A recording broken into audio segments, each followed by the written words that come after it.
All right, good morning, everyone. Shuram is out this week, for those of you watching on the internet. I'll be lecturing for the next 3 lectures instead. And I want to start today by talking about our favorite number. What does this mean? Anyone? Dimension of the world we live in.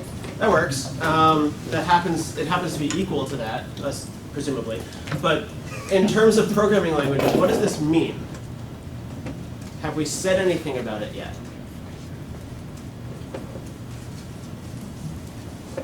Well, what happens if I write this?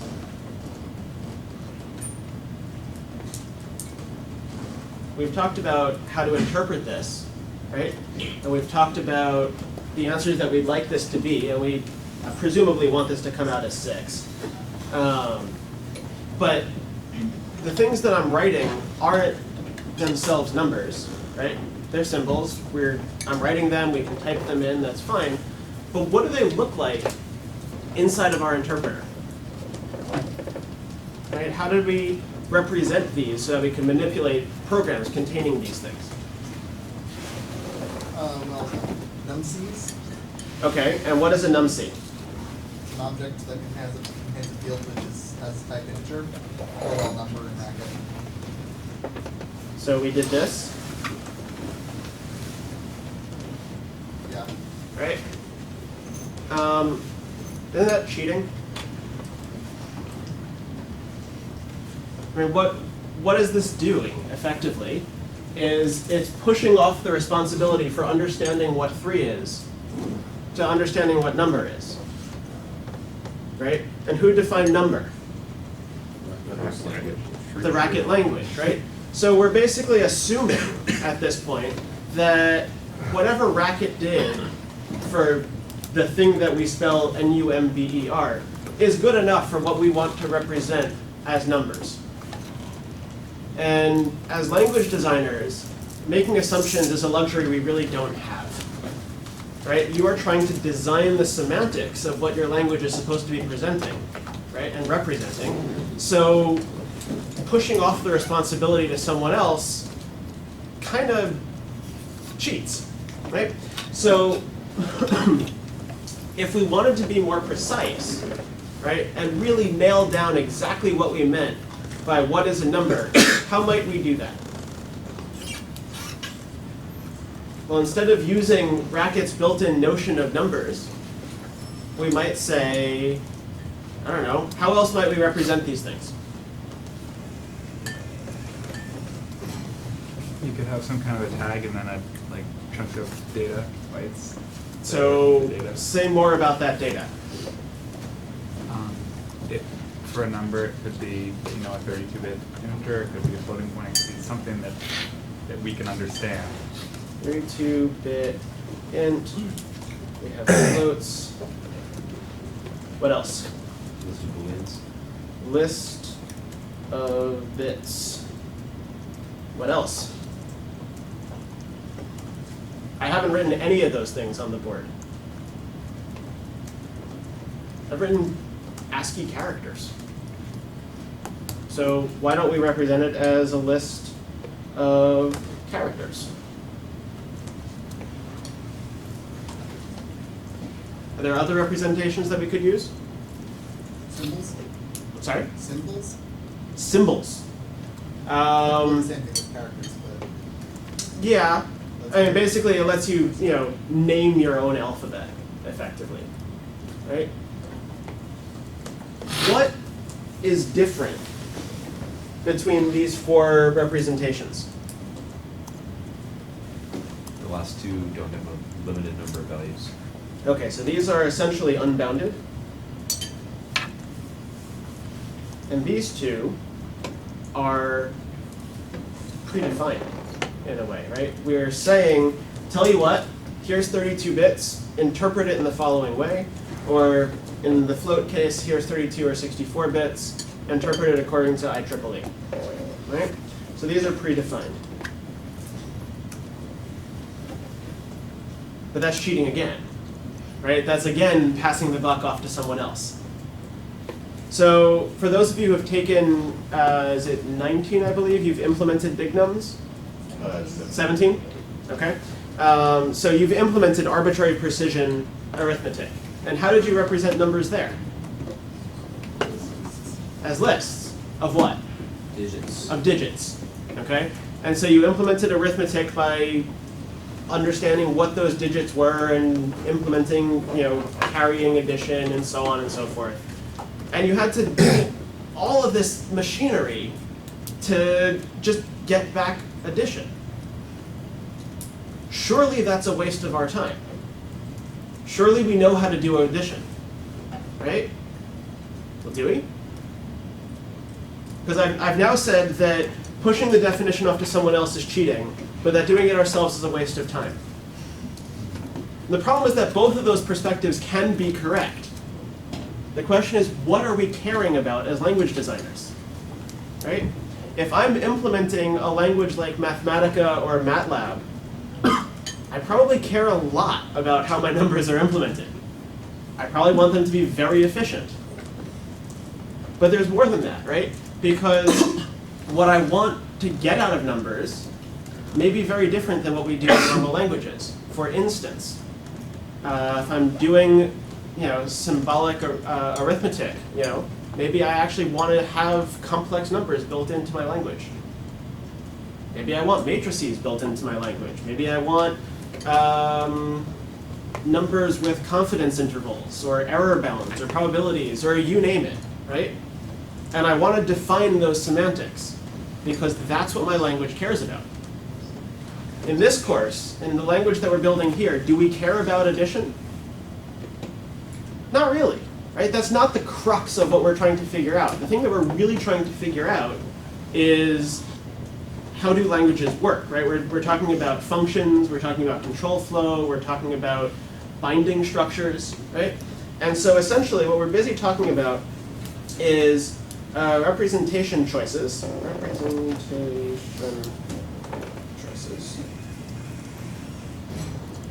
And which ones matter for our purposes. Okay? So obviously numbers are a fairly simple thing to choose. And it's kind of okay that we cheated, because in this context, we don't care. What do we care about in this language? We care about functions. Let's do that. So, what do functions look like?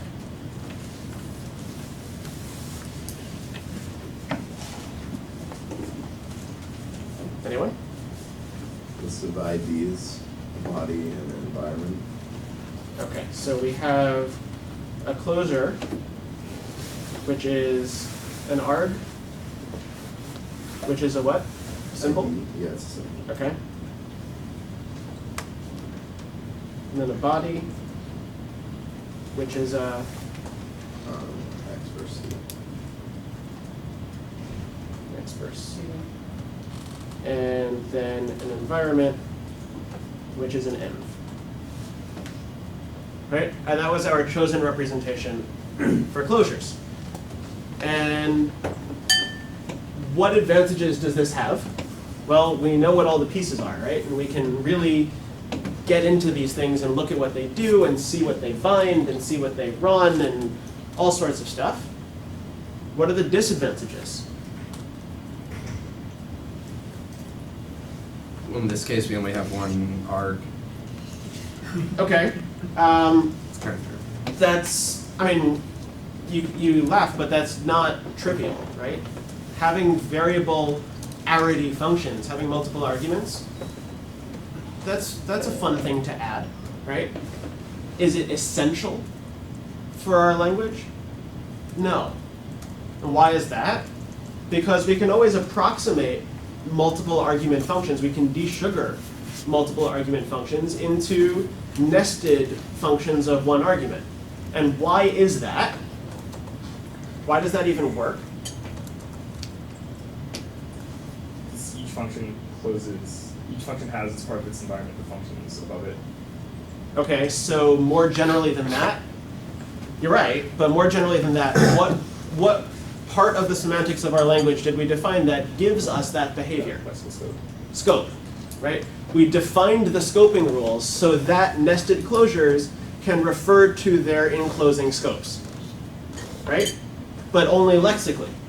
We saw what happens when you do it dynamically, and things can go very odd very fast, right? So this feature that we don't currently have, variable arity functions, we can emulate because of other parts of our semantics. So one thing that should be, readily apparent is that different parts of our semantics dovetail to give us features that we may not have already had, right? Which should, drive the point home even further that choosing your semantics carefully is kind of crucial. Okay, so we don't need variable arity functions, but what else is annoying about this? We have to actually write all the code to deal with these closures. Okay, so what code do we need to deal with these? We need to be able to create them, we need to be able to apply them, load that to the box. Closures. Apply them. And what do we need to make application work? It's a set environment. Okay, so we need environments or substitution, right?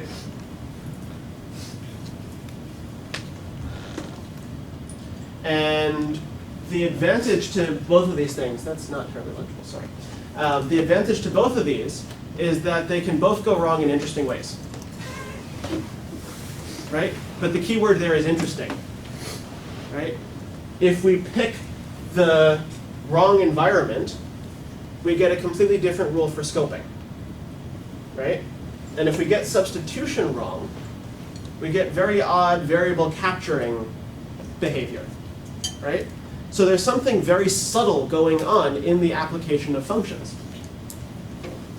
Okay, but what if we didn't have to do all this? I mean, after all, we're implementing our interpreter in a language that already has functions.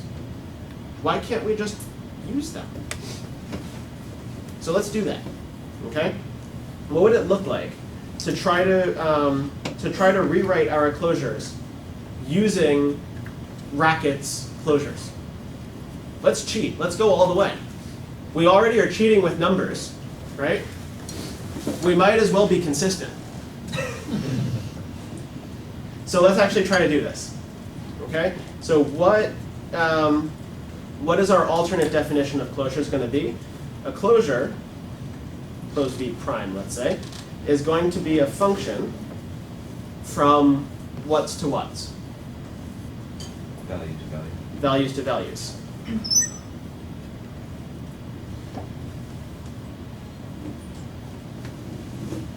Now, if we make this definition instead of the one above, what knock-on effects is this going to have in our interpreter? What things are we going to have to change in order to make this work?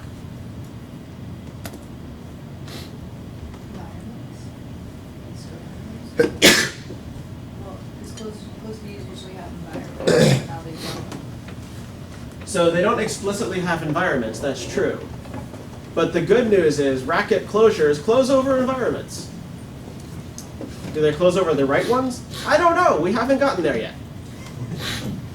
Right? We have to pick what this function is going to be. And we want this function to somehow encode the same behavior that we were going to ascribe to the previous definition of closure. So, well, we know what the two pieces are that we can do with closures. We can build them and we can use them. So let's do that. Take a moment and let's have this part of the room think about creating closures. And let's have this part of the room think about using them. And then we'll come back together in a second and we'll see how to actually write this. So we need to deal with the app C case for application, and we need to deal with the fun C case for writing them.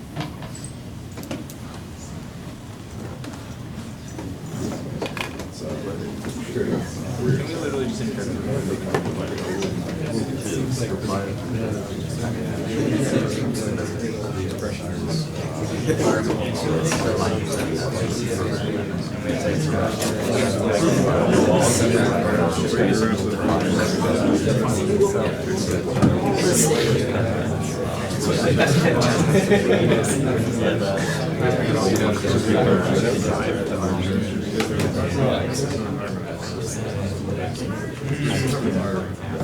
When the environment's being tested, that would be a good idea. Then, like, the environment gets screwed. We need to get into like the right hand side. We need to return. Or we need to like make it. Wait, no. Hang on, no. When the application lens. All right, I think we are in an English because we're going to the front. So you it doesn't matter. So we leave that to them, and then we say, hey, we apply the assumption to the game. Over. Yeah. You basically just call it F1. All right, let's start with the application case, because it's actually going to be easier. What do we need to do in the application case? What do we have in an application expression? We have some expression representing the function, and some expression that's going to hopefully be the argument. So what do we do? Interpret the argument and then call the function. So we interpret the argument. So it's going to be interp f in env, and interp,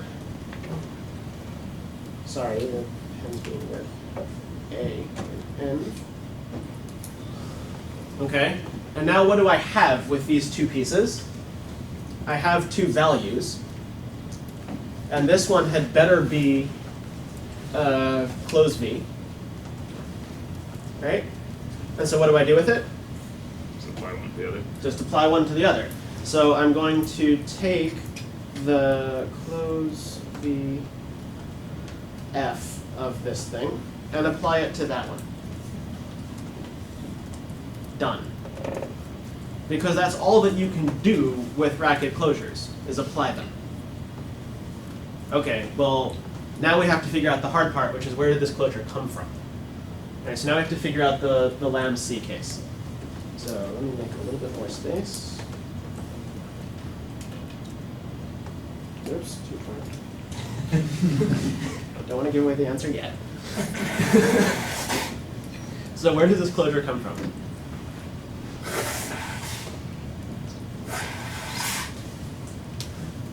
Effectively, we're just taking the FC case, the old FC case, and putting it in the body of this closure. So Yep.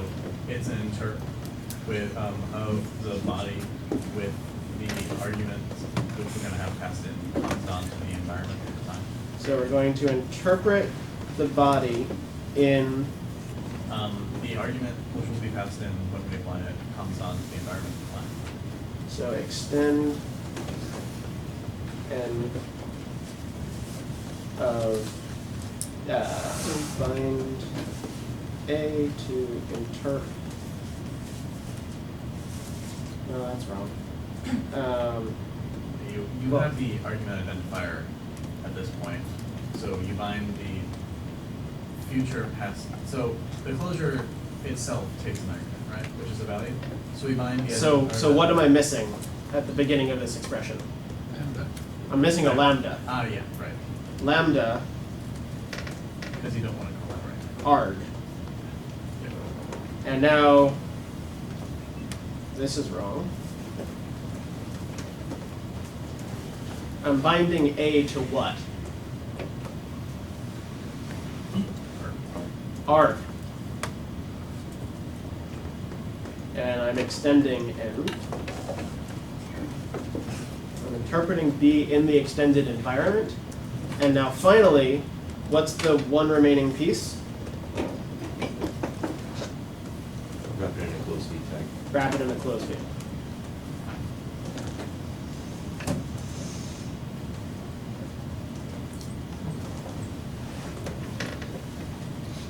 Okay. So, let's sort of recap what all that did. We said that the interpretation of a lambda is now going to be represented by a racket closure. So we need an actual racket lambda here. What is this arg going to be? It's going to be the value of whatever the argument is that we're going to apply later. So we don't need to interpret arg over here. It's already been interpreted, right? So we just add it to the environment, and now we interpret B in that extended environment. Anybody see anything surprising about this? I mean, you hinted at it already in your description of this case. Where does that come? Well, we're in the interpreter right now, right? So we have some current environment. Right? When we begin, so let's remember what it used to look like, which conveniently is down here. Right? So here's our old closure representation. We have an argument, a body, and the end, right? And in our interpreter, we have an end, which we're going to stash in our closure, right? And then we get to use it in the appc case. By contrast, in this new representation, we have the end when we build the closure, same as before, and that's where this end comes from, right? This end and this end are going to be different at runtime, right? Because this is the one that happens when we're calling, and this is the one that happens when we're creating. Make sense? Okay. What are the advantages and disadvantages of these two representations? On the one hand, right, having this representation seems to make function application really simple to write. You're just calling a function. Couldn't be easier. On the other hand, It doesn't look like you're doing any less work though, because the steps we used to have to do in function application, the core of it, we just moved in function integration. yeah, so something weird happened where we shifted the complexity from the application case to the closure definition case, right? So it does seem like we're just rearranging complexity. But what else is trickier about this implementation? You can't like look at the inside of a closure anymore Yep, in the same way. but you shouldn't want to. That's a bad thing to do. Why would you want to actually look at your code? What if you want to add some new operation on it, like serialize the closure? You can't do that if you can't inspect it. So that gets back to looking inside closures, yeah. What else is harder about this one? What do closures do? We're busy trying to define closures and how functions work. We said a function works by being a function. So we're cheating, right? And this gets back to the point made before about numbers. We didn't care about how numbers work in this language, but we really do care about how functions work, right? Functions are tricky, and we're trying to understand what's tricky about them. So punting on this definition is a bad choice. We lose explanatory power, right? So if you're picking and choosing which parts of your language you want to understand, then you really shouldn't cheat on the parts that you want to understand. Now, obviously, cheating is a rather derisive name for all of this, so we actually have more sophisticated sounding names instead. Okay? So, a syntactic interpreter doesn't cheat. It builds everything up out of data structures, right? Like our original definition of closed view, right? It shows you all the parts, and it defines all of the mechanics, and you see what all the steps are, okay? So this interprets based on the structure of the syntax. Okay? By contrast, a meta interpreter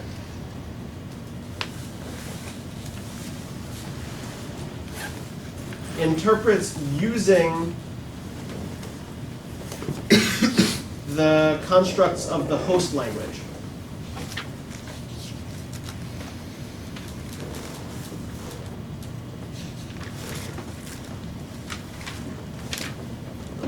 So in other words, here, when we were doing the original definition of Closeby, that was syntactic, right? We were building up the structure of this lambda, and then we were processing based on it. Closeby prime, using a racket closure to implement our interpreter's closures, that's meta, right? It's pushing it down one level. Okay? Now we can go one level further, which is called meta-circular, where everything cheats. So everything is defined in terms of the host language. Okay? So if we did that, right, let's take a look at this version, right? So we now have closures implemented by racket functions, by racket closures. We have numbers implemented by racket numbers. Numbers go to numbers, IDs, okay, we did our own environment, that's fine. Function application and closure definition are just as we saw, and then addition and multiplication. I mean, all that num plus and times are doing is they're unwrapping the num v, calling out to rackets plus and times, and then wrapping it back up, right? So, do we win anything here? The environment still seems a little bit explicit. The environment's explicit. Yay, we've got one thing still explicit in our language. Okay? This is certainly terser than the other ones, right? It's convenient. It's incredibly convenient. But it's less flexible. If you use a metacircular language, aren't you basically just de-sugaring into a different language? So that's meta. Metacircular is when you're de-sugaring the language essentially into itself. Into itself, okay. Right? In other words, the language that we have here, even though we're spelling it lambc instead of lambda, right, and apc instead of paren, there's really almost no difference between this thing and the closures and numbers that we have in racket. Right? So yes, we're de-sugaring down, but it's to a language that is almost effectively identical. Right? Question? No, I was gonna say, I mean, would eval be metacircular? Eval is a really tricky case. Ask me again on Friday. Okay. What would happen in this language with this interpreter if we changed our minds about the semantics and wanted to have dynamic scope? Where would you do it?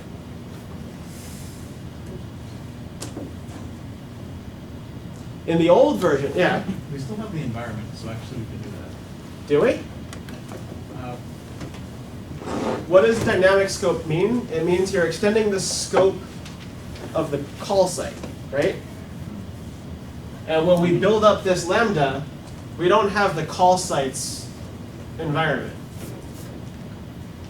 Change it to a 2-argument lambda, where the second one is the environment of the callee. Well, wait a second. We don't have 2-argument lambdas yet. I'm not sure where. No, racket does. Oh, right. Racket does. So we can cheat further. So now we're saying, okay, so to understand a single argument function, we now need 2-argument functions where we're passing in this thing, which we shouldn't have had to do because closures close over environments. We're passing in an environment because it didn't do what we wanted. So now we're like contorting ourselves trying to shoehorn this thing that doesn't quite fit into something that should have worked but isn't. Right? Take an easier case. If I wanted to implement Java-style numbers, right, 32-bit integers, in Racket, could I do it?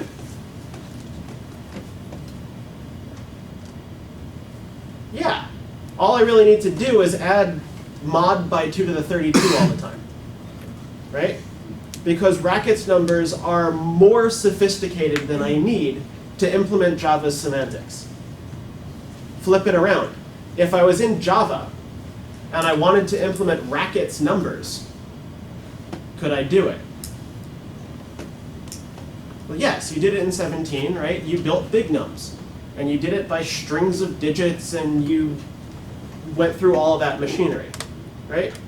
So one of the choices to make between either using data structures for your representation or using procedures for your representation is that if they match exactly right, if the feature in the host language matches exactly the feature that you want to have in your target language, great, you're done. Assuming you understand that feature already.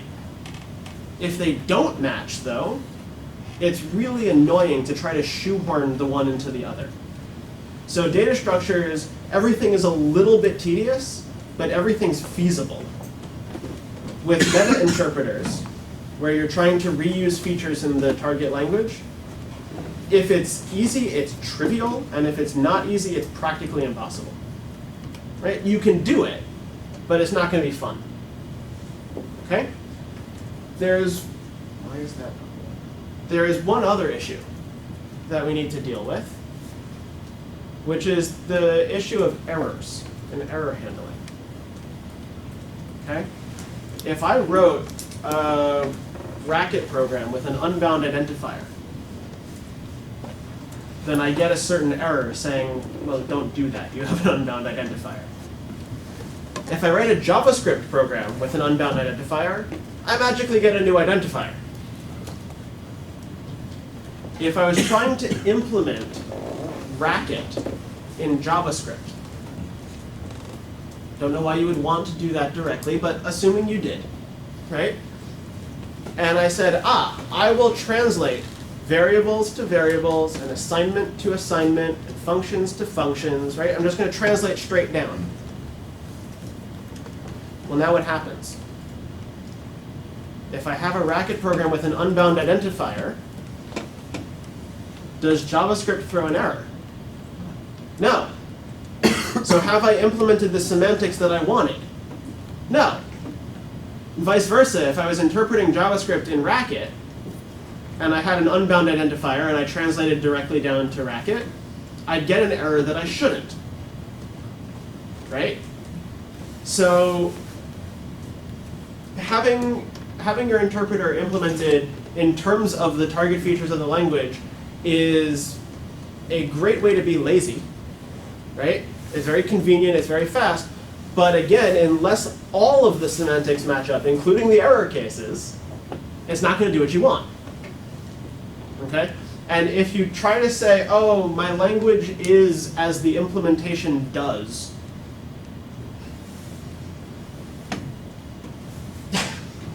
that's not really a semantic choice there, right? You haven't explicitly stated what you intended for the thing to do. Okay? All right. Let's see. What other representational choices do we have in our language so far? We've got the whole thing on the board right now. You just sort of pass strings along to Racket. Sorry? You just sort of pass strings along to Racket. What strings? Oh, you mean in this language? In this language, yeah.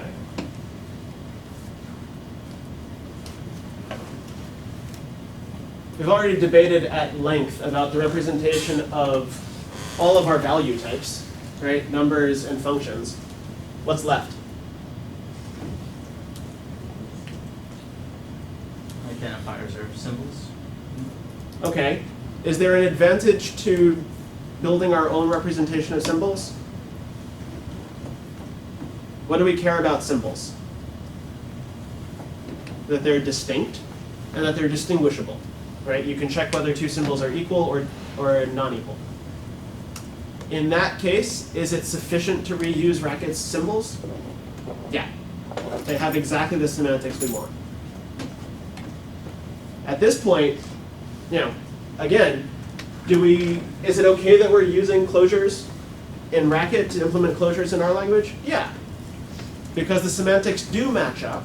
And having done the syntactic version of this, right, having built the data structure version, we know how they work. So great, go ahead and reuse closures at this point. Now that you know how they work, go for it.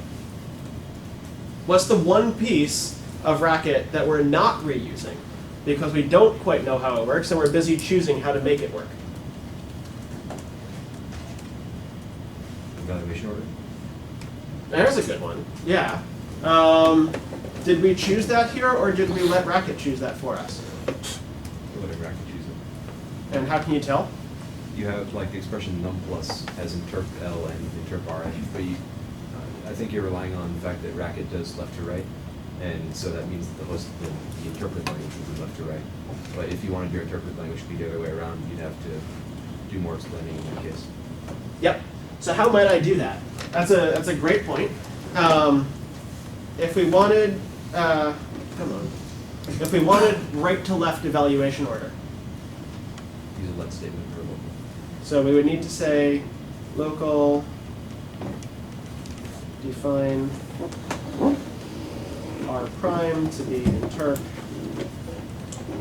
R n okay bracket define L prime interp L n in num plus L prime R prime. Wait, why? If we were trying to do, this is right That's the same thing. to left No, it's interp. eval order. Side effects would be different. Why is So this, first we're evaluating right, Oh, then we're evaluating left, both of them 2 values, and then we add them. why do we need to have a binding for the left side as well? Because I wanted it to be symmetric. You don't actually have to, but we are enforcing that L gets fully evaluated before the function call, right? If functions in our language were lazy, then L wouldn't even have been evaluated until later, perhaps. Okay, so this is actually necessary to ensure that we get the ordering we want, assuming that local operates in order, right? So we still have to make sure that we understand how local works. Well, how do we get rid of local? Use 2 lets. Okay, how do we get rid of lets? Great, so now we're all the way back to lambdas, which we needed to define in the first place, right? So the point of all of this is to say, look, once you understand what the meta level is doing for you, go ahead and use it, right? You're absolutely right that in this case we were assuming an order of evaluation, and if we wanted to change that order, we have to do a bunch of work. Later on, when Shuram gets back, he's going to be talking about a way to make evaluation order explicit. And that's going to be a lot of fun, and you'll see that there's sort of a pattern to this. Okay? And it turns out that using that pattern is great fun as long as you understand all of the choices at the meta level. Okay? What else haven't we exploited on this screen so far? We're still doing ends or something? Environments. We still have to choose what we're doing about environments. So, choices for environments. So what's our current definition?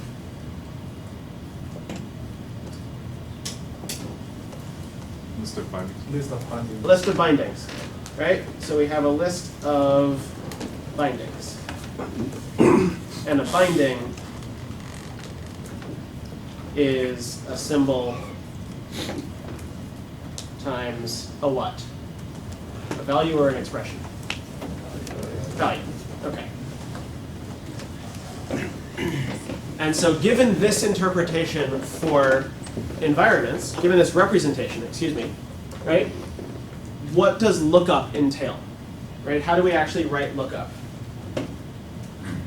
Define lookup, sorry, x in n. It's going to be type case env. So we have empty env, and we have extend. I'm going to cheat a little bit here, and we'll say there's y, and there's value, and there's n prime. And there's actually another binding level in between. Okay, fine. So what are the 2 cases here? Let's do the easy one first.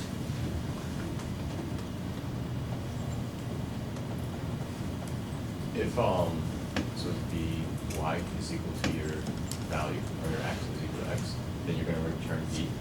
Otherwise, you're Symbol going, equal y x v else otherwise you're gonna look up x in n prime.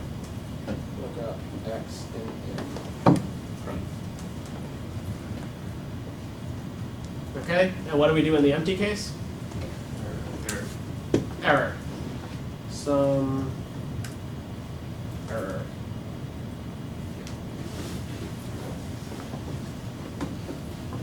Okay. How else could we represent this behavior, right? What essentially are we doing?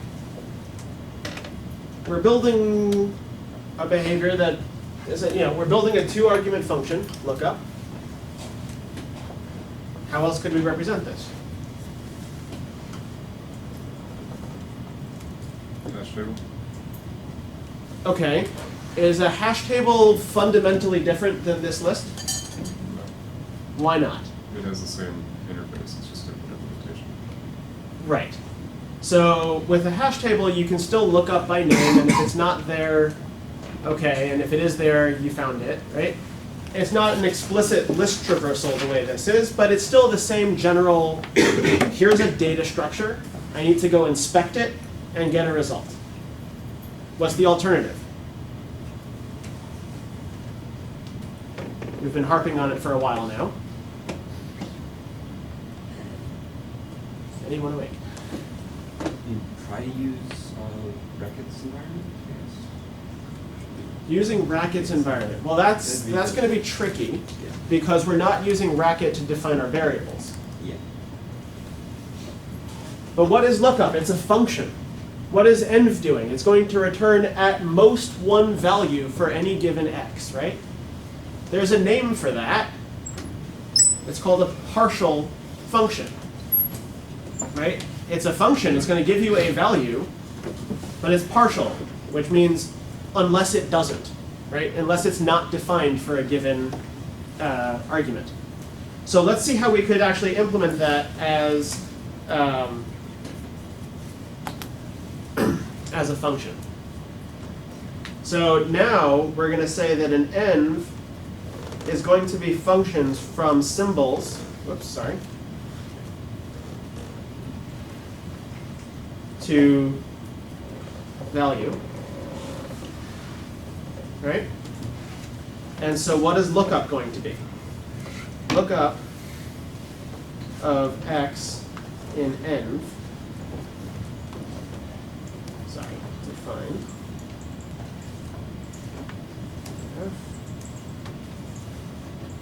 Assume that was written correctly. To be what? And with x. Yeah. Env applied to x. Well, now we've shifted the implementation challenge to defining environments correctly. So how do we extend environments and how do we build the empty environment? Let's do the empty environment first. What should the empty environment do? Define empty env prime. It's going to be a lambda that takes a y and returns what? Error, always. And now extend prime is going to be a lambda that takes a y and a value and an n prime and does our if test. If symbol equal Has to return on. yes, it does. Lambda x. If symbol equals yx, then v, else n prime of x.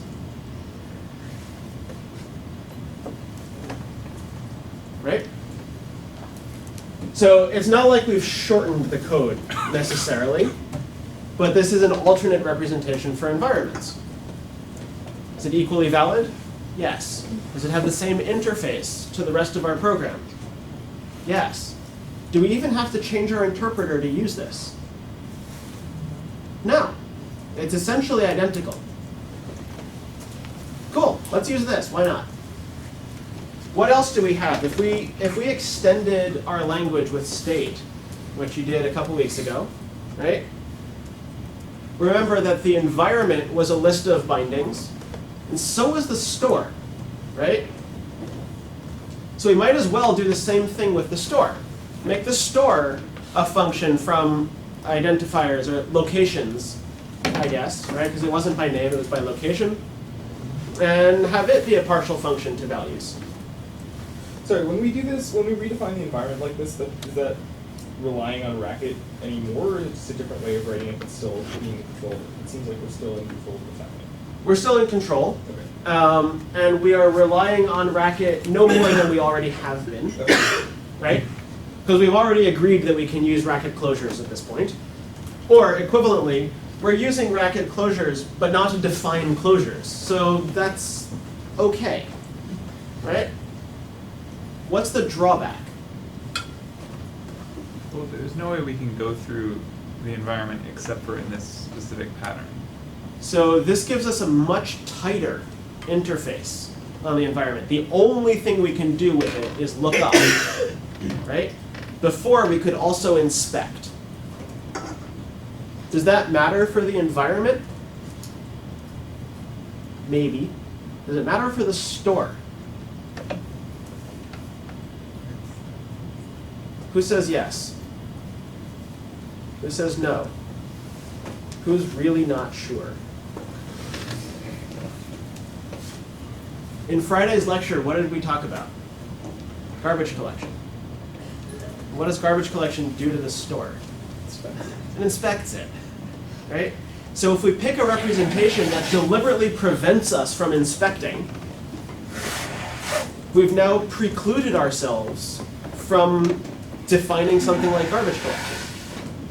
Is that okay? Yes, because garbage collection isn't part of the semantics of our language.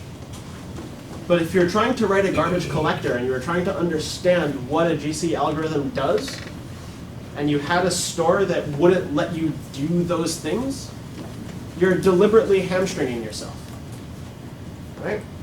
So one of the crucial things to recognize when you're building up interpreters and you're building up the representations of your language is that seemingly disconnected parts of your language absolutely can interfere, right?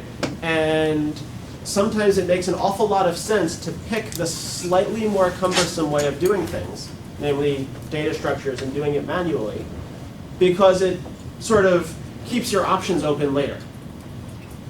At the same time, if you're certain that that's not the important part of your language, and you really just don't care about it, as we don't care with numbers in this instance, go ahead and reuse language features, okay? So when you're building your interpreters for Parseltongue and so on, right? If there are things in Racket that you understand, by all means use them. If there are features that you're trying to define for the language, don't. Right? Define them carefully. And above all, don't assume that if you simply write down code, it's correct. Right? You have to actually actively choose which semantics you're applying. Otherwise, you're letting someone else choose for you. And then you're basically abdicating your role in designing a language. Okay? So on Wednesday, we're going to pick up with a rather unrelated topic in terms of making languages more convenient to write. This has come up a little bit in the forums already, so we'll probably send out a brief announcement about that. Other than that, that's it for today. Thanks.